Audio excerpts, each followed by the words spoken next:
pilih pakai lip. Terserah. Berapa Pak? Tangga aja nggak apa-apa Pak. Oh, pakai tangga. Iya. Oke, pakai tangga ya. Iya. Tangga ini berapa orang ya? Ada 18, mungkin 20 sama kita. Oh, pakai tangga aja sambil olahraga, sambil Iya. lihat di dalam gedung sate ya. Tapi Iya. jangan ribut dikarenakan di aula barat, aula timur ada kegiatan Pak Gubernur ya. Terkaitan dengan acara EJF ya, Jawa Festival ya. Ya. Dan juga ini dibagi-bagi tenaganya karena saya sebagai koordinator keamanan dalam juga. Cuma saya juga suka guide juga gitu Pak ya.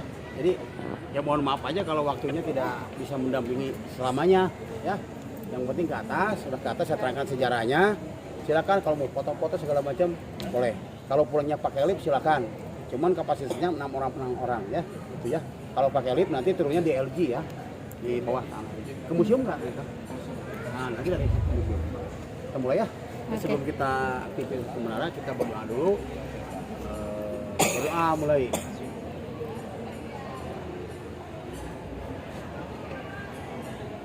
Selesai. Enggak? Kita mulai. Mungkin dua orang berjajar ke belakang apa ya? Belakang aja.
Ada.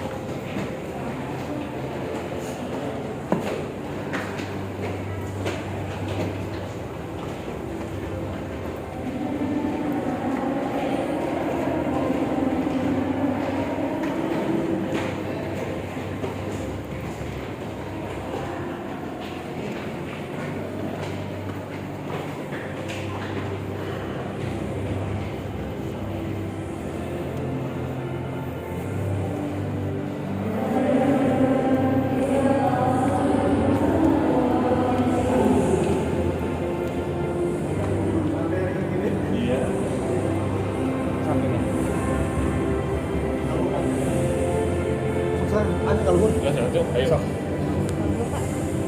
Kamu ada? Tangga ya.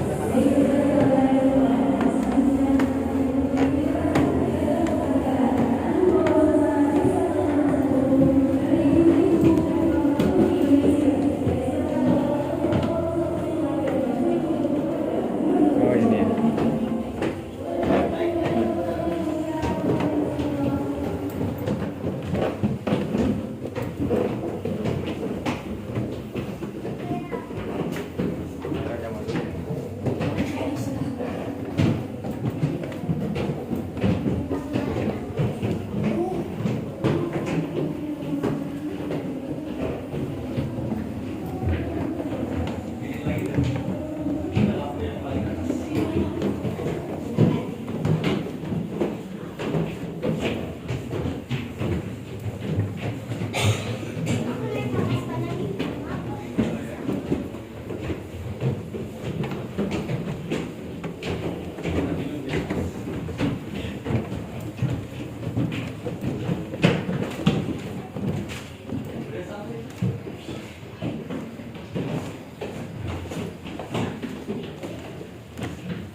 Ya, lewat dulu.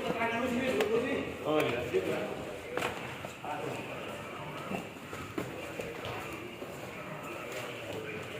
Jangan lu gini. Ya. Silakan duduk.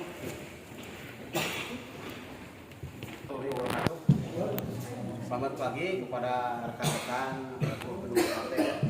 Lagi Kemarin saya ditelepon sama Ibu Ilona untuk mendampingi, cuman tidak selalu mendampingi ya, karena tugas saya banyak sini ya.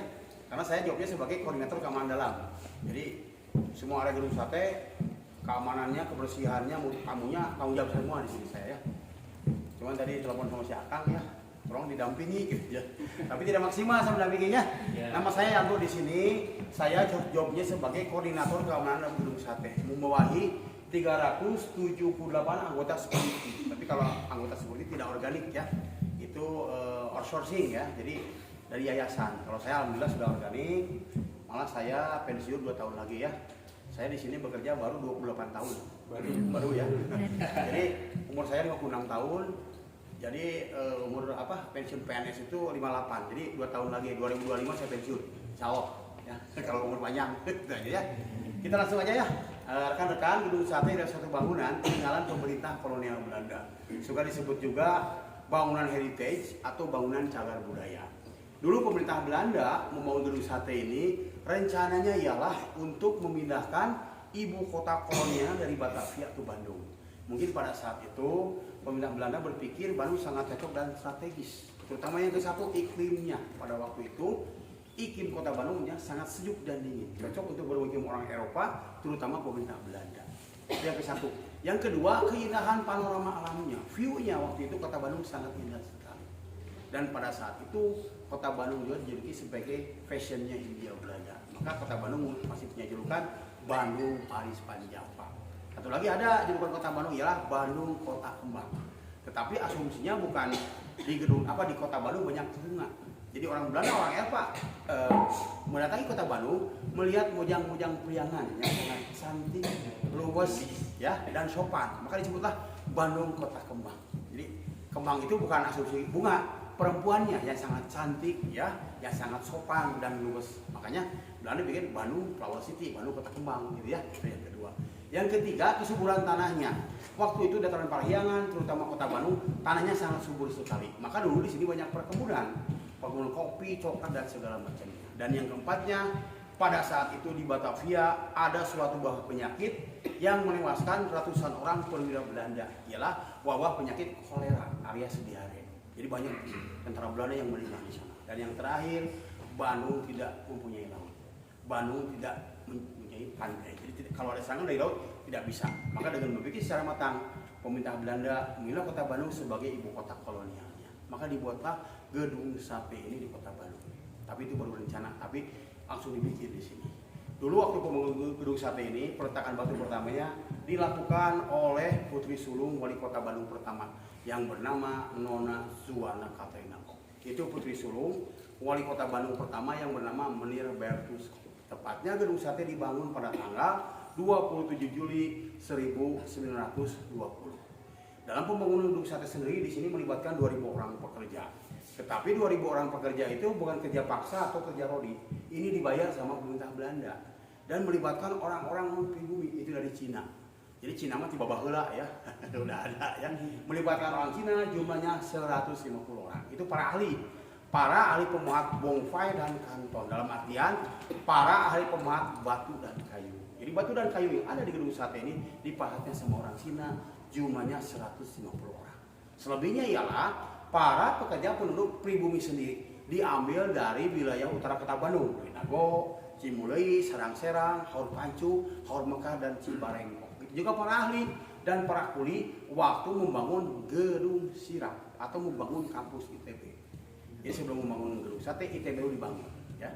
ITB dibangun 1918, gedung sate tahun 20. Jadi beda 2 tahun antara gedung sate dan ITB. Satu lagi ialah para ahli dan para kuli waktu membangun gedung papak atau membangun gudang rempah-rempahnya Belanda yang sekarang menjelma menjadi kantor wali kota Bandung alias Balapot. Dulu kota Praja di situ ya. Nah, sedangkan dulu yang menjadi arsitek gedung sate ialah seorang arsitek kenamaan Belanda yang bernama Insinyur Johan Herber. Ditulisnya Gerber, dibacanya Herber. Karena ejaan Belanda, dia dibaca he, seperti gratis jadi haratis gitu ya. Insinyur Johan Herber, dia lulusan dari University of Amsterdam, Fakultas Teknik Arsitektur. Gaya arsiteknya memerlukan lagam timur dan barat. Jadi gedung sate ini adalah gaya Indo-Eropa. Eropanya ada, Nusantaranya juga ada, dan di sini juga melekat 4 etnis agama, ya, Hindu, Buddha, Nasrani, sama Muslim. Kita lihat bentuk bangunan Hindunya. Kita lihat dari bentuk menara gedung sate menyerupai bangunan Meru dari Bali dan menyerupai pagoda dari Thailand. Itu untuk Hindunya. Untuk Buddhanya kita lihat dari ornamen di tengah gedung sate. Ada ornamen berbentuk candi, ialah candi Boko, ya. Dan yang Nasraninya kita lihat dari bentuk aula barat dan aula timur menyerupai bangunan gereja. Dan untuk Muslimnya kita lihat, terutama di menara, ada ornamen berbentuk kubah masjid di setiap sudut menara gedung sate. Kita lihat di sana ya. Jadi gedung sate sangat istimewa sekali. Budaya, etnis dan agama melekat di sini, ya. Sedangkan dulu waktu penghuni sate ini menghabiskan dana sebesar 6 juta gulden. Itu mata uang Belanda. Kalau orang Belanda bilang 6 million gulden gitu ya, jadi 6 juta gulden. Kalau dirupiahkan versi orang museum sebesar 450 miliar gedung sate ini pada zaman itu tahun 20 di sini ya. Nah, sedangkan dulu gedung sate namanya bukan gedung sate, namanya gedung GB. Tapi kalau orang tua dulu nyebutnya gedung Hebe ya, karena ejaan Belanda. Ialah gedung Government Bedrijven atau gedung pusat pemerintahan kolonial Belanda. Lalu sesudah Indonesia merdeka, gedung ini tidak langsung menjadi kantor gubernur. Ini dipergunakan oleh Jabatan Pekerja Umum Indonesia atau Departemen PU. Semua gedung dipakai oleh PU.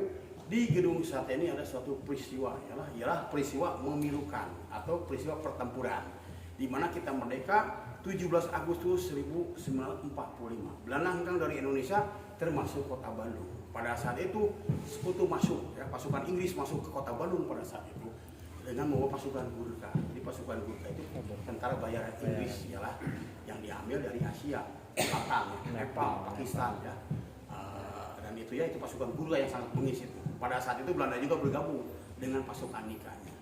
Pada saat itu bergabunglah pasukan Nika, Inggris dan Gurkha menyerang gedung sate. Gedung sate diserang pada tanggal 3 Desember 1945. Dari arah Cimahi, iring-iringan pasukan Gurkha dari Batalion Mahatma menyerang gedung sate.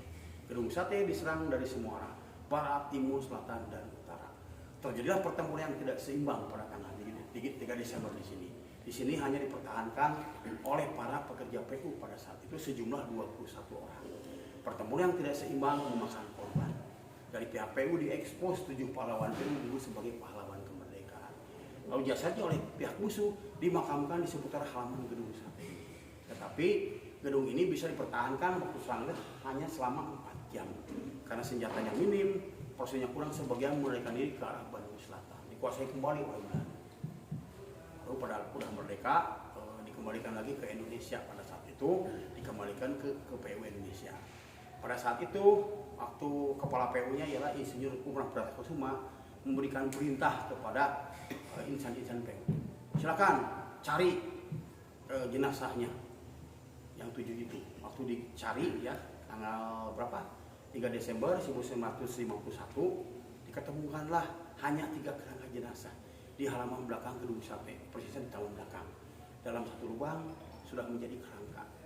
Diangkatlah kerangka jenazah itu, lalu dipindahkan dari halaman gedung sate ke Taman Makam Pahlawan Ciputra. Sedangkan yang 4 lagi atas nama Subengah, Suhodo, dan Didi Kamarga dan Ranu sampai saat ini masih misteri, masih bersemayam di sekitar halaman gedung sate ini. Makanya setiap tanggal 3 Desember di gedung sate ini diperingati sebagai Hari Sabta Taruna atau Hari Bakti PU. Karena dulu ini gedung PU ya, sudah merdeka dipakai oleh PU bukan sama TRI ya waktu itu. Ada yang berkenalan dipakailah PU. Nah, lalu pada peringatan 3 Desember 1971 untuk mengenang dan menghargai pahlawan PU, batu bekas pertempurannya yang semua di belakang dipindahkan ke halaman depan gedung sate. Terlihatlah batu di sana. Itu batu prasasti ya. Itu dibuat sebagai monumen PU, itu diletakkan pada tahun 71 waktu itu ya. Di situ ditulis, demi mempertahankan gedung sate telah gugur pahlawan PU dari serangan tentara Gurkha. Sedangkan yang 3 lagi masih di sini. Jadi setiap tahun di gedung sate diperingati sebagai Hari Sabta Taruna atau Hari Bakti Tekno. Lalu pada tahun 80 baik namanya maupun fungsinya gedung ini berubah ya. Untuk fungsinya berubah menjadi kantor pusat pemerintahan Provinsi Jawa Barat alias kantor gubernur. Yang semula kantor gubernur di gedung Kertamukti ya, Kertamukti ya, tahu Kertamukti? Dekat BI, dekat Gedung Indonesia Menggugat, di Kertamukti, ini BI ya, ini gereja katedral. Di sana dulu. Di barter waktu zamannya Bapak Haji Aang Kunapi almarhum sampai sekarang. Dan namanya juga berubah, bukan gedung Hebel lagi. Namanya berubah menjadi gedung sate. Tetapi yang mengenai gedung sate sendiri adalah masyarakat Bandung sendiri, karena untuk menyebut bahasa Belanda hanya sebagian aja bisa menyebut gedung Hoverman-Bedrijven, termasuk saya. Ya. Berubah namanya menjadi gedung sate. Nah, kenapa namanya jadi gedung sate? Karena di puncak menara ada ornamen berbentuk tusukan sate. Jadi lebih boleh disebut gedung sate. Itu ornamennya berbentuk jamu air ya. Kenapa jamu air? Karena jamu air banyak airnya melambangkan kesuburan tanahnya. Itu jumlahnya ada 6 biji jamu ya. Melambangkan simbol biaya 6 juta gulden dan berfungsi sebagai penangkal kepir atau halilintar ya. Nah, terus bentuk gedung sate persegi panjang terbentang dari selatan ke utara dengan porosnya Gunung Tangkuban Perahu. Jadi menghadap ke utara gedung sate ini. Luas bangunan 3 hektar dan luas bangunan dan halaman di gedung sate ini seluas 10 hektar. Luas keseluruhan ialah 27,9 hektar. Terbentang dari gedung sate ke arah Monumen Perjuangan Rakyat Jawa Barat MPRJB ya, dekat Unpad. Nah, tadinya dengan luas tanah tersebut pemerintah Belanda pada saat itu berencana memindahkan 14 departemen. Ini kembali lagi ke sejarah lagi ya. Memindahkan 14 departemen dari Batavia ke Bandung. Cuman di sini baru terbangun hanya 3 gedung. Satu HB, Hoverman-Bedrijven atau gedung sate. Kedua gedung PTT, Pos Telegraf Telepon, dan ketiganya Jabatan Geologi atau Museum Geologi. Ya, nah, berencana memindahkan 11 departemen lagi. Jadi mengomplek ke sana tuh. Departemen istilahnya dalam negeri, kehakiman. Kalau departemen peperangan sudah dibangun ya, Kodam 3 Silawi dengan Kolokdam ya, dengan Pediklat. Nah, berencana memindahkan 11 daki dari Batavia ke Bandung. Cuman tidak jadi.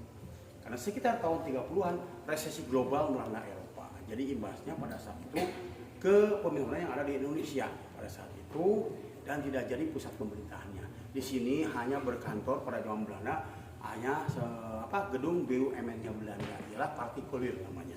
Gedung BUMN-nya Belanda ialah gedung Waterstaat en Panperker. Semula HB berubah lah namanya jadi gedung Waterstaat en Panperker, ialah gedung Jabatan Pekerjaan Umum Geologi, Jabatan istilahnya Perhubungan Belanda, karena di sini dulu ada dinas kereta api. Dan yang terakhir lambangnya trompet melambangkan dinas PTT. Jadi di gedung sate ada 3 lambang, paling ke museum nanti ya. Ada kaca patri, tapi itu replika ya, bukan aslinya. Lambangnya Palu 2, itu lambang geologi dan KPU-an Belanda. Tengahnya ada lambang sayap dengan ban kereta api, itu lambang Perhubungan Belanda, Panperker ya. Satu lagi ialah PTT, Pos Telegraf Telepon, lambangnya trompet 2. Nanti kalau ke museum bisa lihat di sana, di kaca patri itu ya. Jadi gedung sate sangat istimewa sekali di sini ya.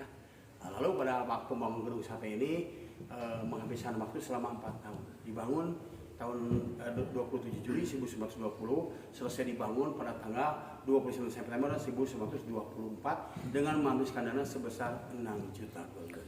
Ya. Terus jumlah lantai di gedung sate ya 5 lantai. Kalau sekarang saya rubah jadi 3 lantai, biar tidak membingungkan ya Pak ya. Jadi dulu ini lantai 4 sebagai ruang exhibition room atau ruang pamer. Dulu itu waktu tahun 84 ada renovasi gedung sate, ini dibuatlah semacam museum kecil di sini ya. Ada koleksi-koleksi gedung sate di sini, tapi bentuknya fisik. Ada bentuk-bentuk istilahnya artefak juga ada, terus ada alat kesenian khas Sunda, ada alat-alat waktu membangun gedung sate. Dulu di sini pamerkan, ya.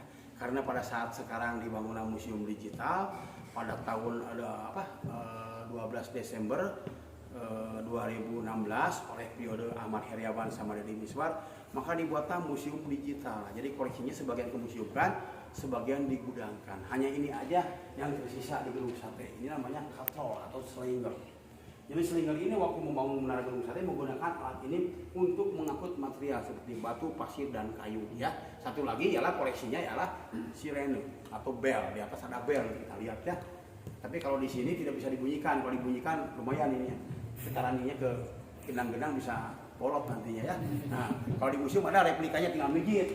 Jadi suaranya ngeri ya, seperti museum alarm zaman perang gitu ya. Bisa di sana. Hanya itu aja koleksinya ya. Ini lantai 3, lantai satunya dulu LG, sekarang LG itu sebagai perpustakaan Belanda disulap menjadi museum gedung sate.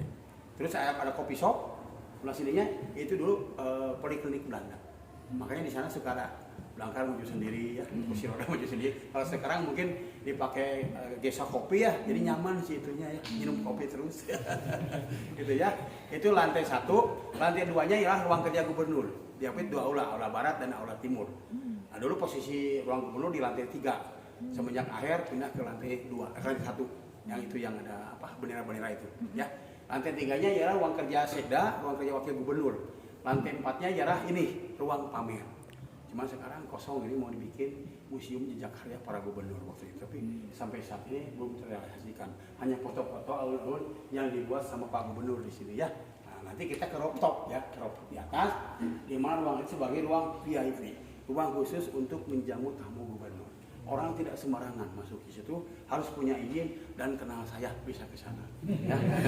Nanti bapak bisa lihat di sana ya, ada alam selinum dan macam-macamnya di situ. Mungkin yang saya terangkan, mungkin ada pertanyaan sih yang saya menyimak mungkin yang tidak jelas atau gimana, boleh silakan pertanyaannya. Ya. Kan sekarang jadi kota angklung itu kenapa Pak? Kenapa? Bandung jadi kota angklung. Kota angklung? Iya. Ya karena mungkin Diganti. kota Bandung identik dengan ujo. Oh. Angklung ujo. Jadi ujo itu pencipta alat musik dari bambu. Mang Ujo Ngalagena itu ya. Jadi ada itu apa istilahnya turunannya. Seperti yang di sana ya, yang di daerah Cicahem ke sana itu. Yaitu ya dulu angklung di Jawa Barat di kota Bandung ialah Ujo Ngalagena. Mang Ujo namanya. Makanya di sana angklung ujo terkenal sampai seluruh dunia. Gitu. Makanya Bandung kota angklung ya. Iya sekarang. Sekarang ya, kota Kemang dan kota Angklung. Paris Panjama juga kan. Kalau sekarang kan sudah tidak jadi Paris Panjama lagi. Satu macet, Oh iya. kedua polusi udara. Ya, tahu sendiri kan. Kalau di Bandung kan banyak traffic, Iya. banyak lampu merah, 50 meter lampu merah kan. Iya, Beda dengan di Jogja sama Surabaya, jalannya gede-gede gitu ya. Iya. Saya juga sama membandingkan gitu, tapi ini tetap kota tercinta saya. Iya. Saya asli Kulon dari Pandeglang saya. Hijrah ke sini tahun 80 Kang. Dulu saya masuk sini atlet Jawa Barat. Dulu saya atletik flying maraton jarak jauh. Cuman sekarang udah mekar ya. Alhamdulillah. Dulu mah kecil saya tuh. Masuk sini tahun 80 suka mewakili Jawa Barat ya, ke Jurbar atau PON atau kejuaraan atletik ASEAN. Saya pernah ke Singapura, ke Thailand juga mewakili Indonesia waktu itu dari Jawa Barat. Cuman mungkin rezekinya di sini ya. Alhamdulillah. Sampai saat ini masih di sini saja. Jadi bahasa Bantennya sudah bahasa Bandung gitu ya. Jadi sudah minum air Bandung ini ya. Gitu ya. Ya mungkin Pak, maka ada pertanyaan kembali? Silakan Pak. Dan satu lagi saya lupa. Ini gedung sengaja oleh arsitek dibangun sebagai gedung tahan gempa oleh Ion Herbert. Karena di sini menggunakan sistem konvensional atau sistem persendian. Jadi semua konstruksi ini menggunakan bongkahan batu alam diambil dari perbukitan Manglayang di timur kota Bandung. Tahu nggak? Oh iya. Batu kuda. Itu batu di sana Pak. Dulu semacam ada kereta gantung. Dari batu kuda sampai ke Ciaum Gelis sampai ke Antapani Asamanik. Cuman sayangnya itu bekas-bekasnya hanya tiang pancang aja di daerah sana, di daerah yang mau ke Manglayang. Kalau ada mungkin bisa dipakai sebagai wisata juga ya. Iya. Ada kremnya. Ya mungkinlah orang Indonesia mah serakah ya dijual ke orang Madura. Gitu ya, besi tuanya ya, ke Ciroyom. Jadi tidak ada lagi bekas-bekasnya, hanya yang pancang. Kayak sekarang kita kalau ke Laswi ya, banyak rumah-rumah yang tengahnya ada rel kereta api. Dulu iya. kereta api kan, itu kan tanah PJK dibangun gitu ya. Jadi ini sekali gitu ya. Ada lagi ya pertanyaan? Kalau nggak ada, terima kasih. Mohon maaf tidak ada yang menyinggung, perasaan yang mengenakan. Karena saya bukan ahli sejarah, cuma saya menghafal gedung sate. Jadi dulu gini historisnya, saya masuk ke sini tahun 95, ya, udah lama ya. Saya jaga, kesel saya loh, kesel. Ada orang bule pakai bahasa Tarsan, ada orang Belanda pakai bahasa Tarsan. Bari ininya nggak jalan, maksudnya tidak ada dasar sebagai tour guide. Makanya saya ke museum Bali, terus konsultasi dengan almarhum Haryanto Kunto ya, Kuncen Bandung, itu peneliti kota Bandung, itu udah meninggal sekarang. Saya ke sana, ke Museum Barli juga saya nyari-nyari buku, saya hafalkan, kolaborasikan. Makanya kalau tamu saya beranikan diri, meskipun was-was lah bahasa Inggris ya, tapi amal dimengerti orang Belanda. Alhamdulillah ya, kita belajar juga bahasa Belanda, bahasa Inggris juga belajar saya, tapi otodidak ya. Karena sering bawa turis Eropa, Belanda, jadi sedikit tahu lah. Jadi kosakata bahasa Belanda banyak yang diadopsi bahasa Indonesia, bahasa Sunda ya.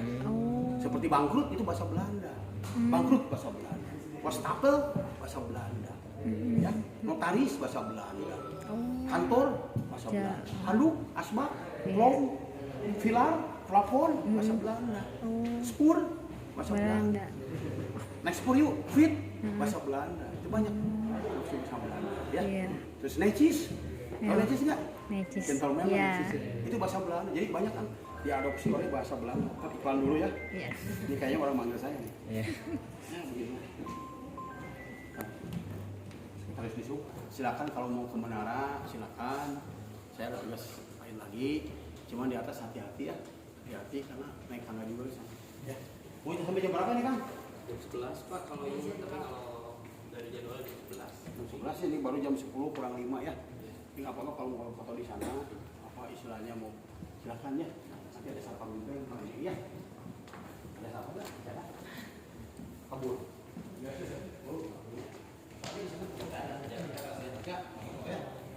Langsung ke LG ya, ke bawah, itu langsung ke museum. Ya. Kemudian saya tidak bisa mendampingi. Nuhun, Pak. Terima kasih Pak, nuhun. Banyak kegiatan. Ya. Ya. Assalamualaikum warahmatullahi wabarakatuh.